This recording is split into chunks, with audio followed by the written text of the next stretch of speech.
हजरत मोहम्मद जी कह रहे हैं कि एक दिन जबरील देवता आया और मुझे एक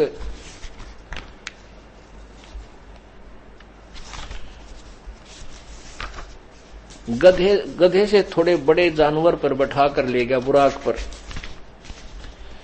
और वहां कौन देखा? वहीं पर मूसा जी देखे, ईसा जी देखे। वो कौन था पुण्यात्मा? वो पितृलोक है, वहां वो स्वर्ग लोक है। एक तरफ नरक है उसी स्वर्ग में, एक तरफ स्वर्ग है, और उसके अन्य स्थानों पर दूसरी तरफ एक बहुत बड़ा पितृलोक है, जहां पर सभी ये पितृ और भूत प्रेत बने हुए ऊपर वहां रह रहे हैं। पितृ तो वहां ऊपर रह जाते हैं, भूत यहां धक्के खाते रहते हैं। पितृ वो पुण्यात्मा बनती हैं जो कभी शास्त्र साधक थे और फिर मनुष्य जन्म प्राप्त हुआ, अगले जन्म में उन्होंने सत साधना मिली नहीं और अपनी पुण्य कमाई से वो वैसे प्रभुता को तो प्राप्त हो गए, लेकिन अलग फिर से चार्जर न लगने से, फिर से भक्ति सत्य न होने से वो पितृ बन गए।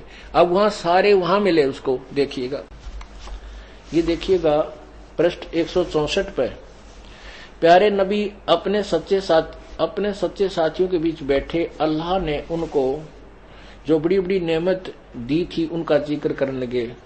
बैतुल मरकदस से आकाश पर जाने का हाल भी सुनाया। वहां कुदरत ने जो जो जलवे देखे उनको भी बयान किया। आप हजरत मोहम्मद ने फरमाया कि इस तरह हजरत जबरील मुझे पहले आकाश पर ले गया। वहां इंसानों के बाप हजरत आदम मिले। उनका हाल यह था कि जब दाईं ओर देखते तो खिल उठते और हंसने लगते, और बाईं ओर देखते तो मारे गम के आंसू भर लेते, क्योंकि दाईं ओर उनकी नेक औलाद के कर्म थे और बाईं ओर बद के। हजरत आदम अलैहि के ने आप सल्लल्लाहु यानी हजरत मोहम्मद को देखा तो बोले, तुम्हारा आना मुबारक है, हे नेक नबी, हे नेक बेटे। आप हजरत मोहम्मद ने पूछा, जबरील ये कौन है? उस देवता ने जवाब दिया, उन्होंने जवाब दिया जबरील ने, यह आदम अलैहि है, सारे इंसानों के बाप। फिर जबरील अलैहि आपको दूसरे आकाश पर ले गया, फिर तीसरे पर। इसी तरह आगे बढ़ते गए। आप जिस नबी के पास से गुजरते वे मनमोहक शब्द कानों में गूंजते, तुम्हारा आना मुबारक है, हे नेक नबी, हे नेक भाई। इसी तरह आपने 7वें आकाश पर पहुंच गए। वहां इस तरह आप सल्लल्लाहु यानी हजरत मोहम्मद 7वें आकाश पर पहुंच गए। वहां हजरत इब्राहिम अलैहि मिले। तीसरे देखते ही बोले, तुम्हारा आना मुबारक हो, नेक नबी, है नेक बेटे। आप आगे बढ़े और आगे बढ़ते ही गए। रास्ते में सौंदर्य के रूप भी देखे और प्रकोप के दृश्य भी। हजारों फरिश्ते भी नजर आए जो सजदे में पड़े हुए रब का गुणगान करते थे। बढ़ते बढ़ते आप अल्लाह के सिंहासन के करीब पहुंच गए। वहां आप सल्लल्लाहु अलैहि हजरत मोहम्मद पर और आप की उम्मत पर 5 नमाजें फर्ज हुई, 50 नमाजें फर्ज हुई। आप वापस हुए तो हजरत मूसा जी के पास से गुजर हुआ। कहिए क्या फर्ज हुआ उम्मत पर? उन्होंने देखते ही पूछा। हजरत सल्लल्लाहु यानी मोहम्मद जी बोले, 50 नमाजें मुझे कही गई।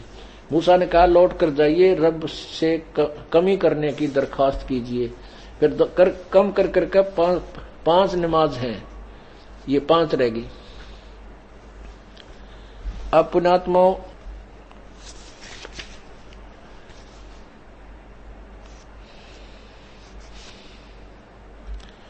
एक 161 पृष्ठ पर देखना, जो दास बताना चाहता था वो पूरा हो जाएगा। कि प्यारे नबी सल्लल्लाहु अलैहि हजरत मोहम्मद, आज रात बुराक नामक एक जानवर आया, उस पर बैठकर मैंने बैताल मरकादस की सैर की। वहां पहुंचा तो नबियों की जमात देख आई। उनमें इब्राहिम भी थे, मूसा और ईसा भी थे। मैंने उन सबको नमाज भी पढ़ाई।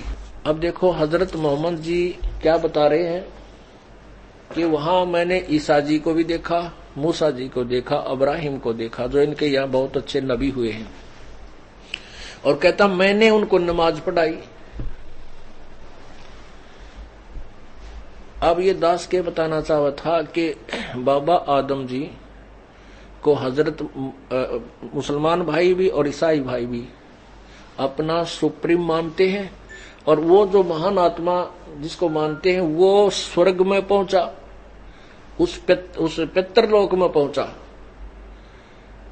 और एक तरफ कहता है वह क्या, जब दाईं तरफ देखता है तो हंसता है, क्योंकि स्वर्ग के अंदर उसकी जो पुण्य आत्मा संतान थी वो बड़ी आनंद से रह रही थी, और जो दूसरी संतान थी वो निकम्मी, वो नरक में तंग पा रही थी। उनको देखकर रोया था, उधर देखकर हंसता था। तो जब जिस स्थान पर जाकर भी चैन नहीं उस महापुरुष को, तो ऐसी साधना करने से लाभ क्या होगा। हजरत आदम जी के 2 संतान हुई थी, एक हाबिल और एक कायन और हाबिल। उन दोनों ने आपसी द्वेष हुआ, और बड़े भाई ने छोटे को मार दिया, और बड़े को हजरत मोहम्मद में परवेश फरिश्ते ने, जिसको भगवान कहे थे अल्लाह ने, उसको श्राप दे दिया कि तू यहां से भटकता फिर। अब शुरुआत से दुख, और वहां जहां ये साधना से जहां पहुंचे वहां भी दुखी वो महान आत्मा हजरत आदम, तो अन्य अनुयायी कैसे सुख होंगे उस साधना से। परमात्मा ने वो तरले वासन पर मारी, नीचे वाले पर। अब यही कारण था कि परमात्मा के विरोधी बन गए। अब क्या बताते थे,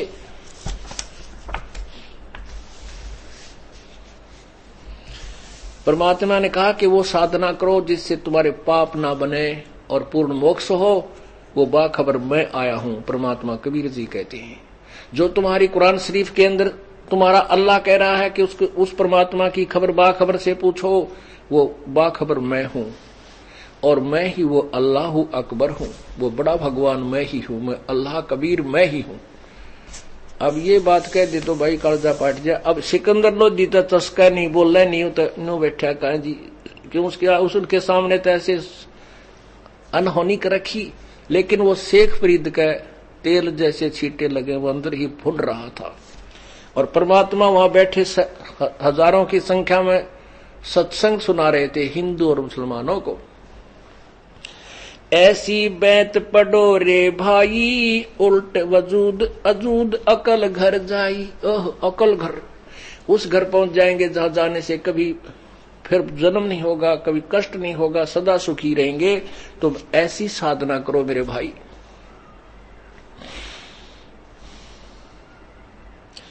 कलमा पाक प्याला नूरी कर, 5 बिस्मुल बेग सबूरी। काफिर कुफर करे बद फैला, इस खाने से हो मन मैला। तो बद फैल करते हो, मांस काटते हो, गाय काटते हो हैं, और बकरे काटते हो। हजरत मोहम्मद जी ने तो बकरा शब्द से मारकर जीवित कर दिया था, हजरत मोहम्मद जी ने गाय को शब्द से वचन से मारकर जीवित कर दी थी। तुम करके दिखाओ। एक समय एक गुरु चेला चले जा रहे थे।